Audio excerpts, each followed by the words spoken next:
UN general assembly के session के बाद किसी को इस बात का अंदाजा नहीं था कि नॉर्थ कोरिया भी जल्दी दुनिया के सामने एक चुनौती पेश करेगा। वॉल पर आइए। जिस वक्त अमेरिका नॉर्थ कोरिया के न्यूक्लियर मिसाइल टेस्ट को लेकर वार्निंग दे रहा था, उसी वक्त नॉर्थ कोरिया ने जापान के ऊपर से बैलिस्टिक मिसाइल फायर कर सारी डिप्लोमेसी और कूटनीति को चैलेंज कर दिया। वॉल पर आइए। यानी कि किम है कि मानता नहीं। दक्षिण कोरिया, जापान और यूएस ने कड़ी निंदा की है। उत्तर कोरिया के IRBM लॉन्च को सीरियस थ्रेट कहा है। अमेरिका ने आज ही यूएन सिक्योरिटी काउंसिल की इमरजेंसी बैठक बुलाने की मांग की। चीन और रूस ने 15 मेंबर की बॉडी की तरफ से होने वाले पब्लिक डिस्कशन पर एतराज जता दिया। उत्तर कोरिया को चेतावनी देते हुए US aircraft carrier USS Ronald Reagan को कोरियाई प्रायद्वीप के पास फिर से तैनात किया गया है। उत्तर कोरिया की मिसाइल फायर होने के बाद साउथ कोरिया और अमेरिका ने ही उसे काउंटर नहीं किया, बल्कि जापान ने भी अपने स्टाइल में उत्तर कोरिया को चैलेंज कर दिया है। उत्तर कोरिया से बढ़ते खतरे से निपटने के लिए जापान ने शहर के बीचों बीच PAC-3 MSE missile defence system तैनात किए। जापान ने इसी के साथ उत्तर कोरिया को जवाब देने का फुल एंड फाइनल तैयारी कर ली है। सन की किम ने जापान के ऊपर से मिसाइल उड़ाई तो पूरे जापान में खलबली मच गई। जापान के अधिकारियों ने फौरन आसपास की इमारतों को खाली कराया। पूर्वोत्तर इलाके में रहने वाले लोगों के लिए जे अलर्ट जारी किया। 2017 के बाद पहली बार ऐसा अलर्ट जारी किया गया।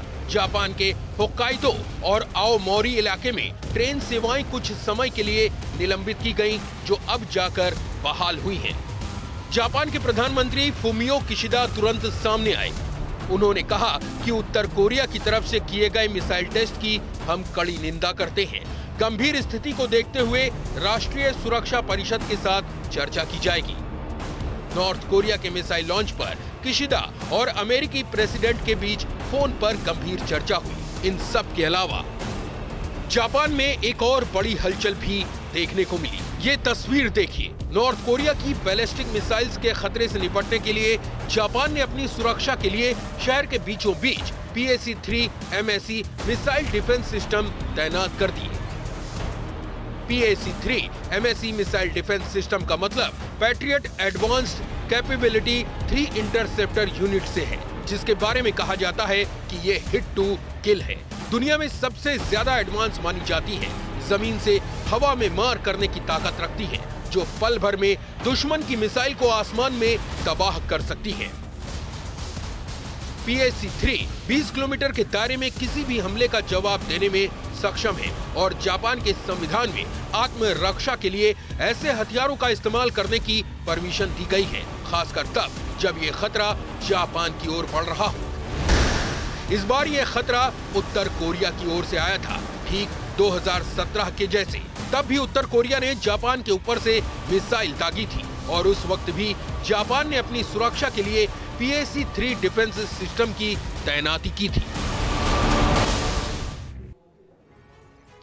अब यहां पर एक सवाल पूछना बहुत जरूरी है, और वो सवाल ये है कि आखिर किम के मन में क्या चल रहा है। क्या मिसाइल टेस्ट करके उत्तर कोरिया ने रूस से दोस्ती निभाई है? क्या किम रूस की अमेरिका के लिए डायवर्जन टैक्टिक्स का हिस्सा है, क्योंकि यूएन में नॉर्थ कोरिया को सपोर्ट करने के लिए रूस ने अपने वीटो का इस्तेमाल किया? हम ये सवाल इसलिए उठा रहे हैं और इसकी ठोस वजह भी है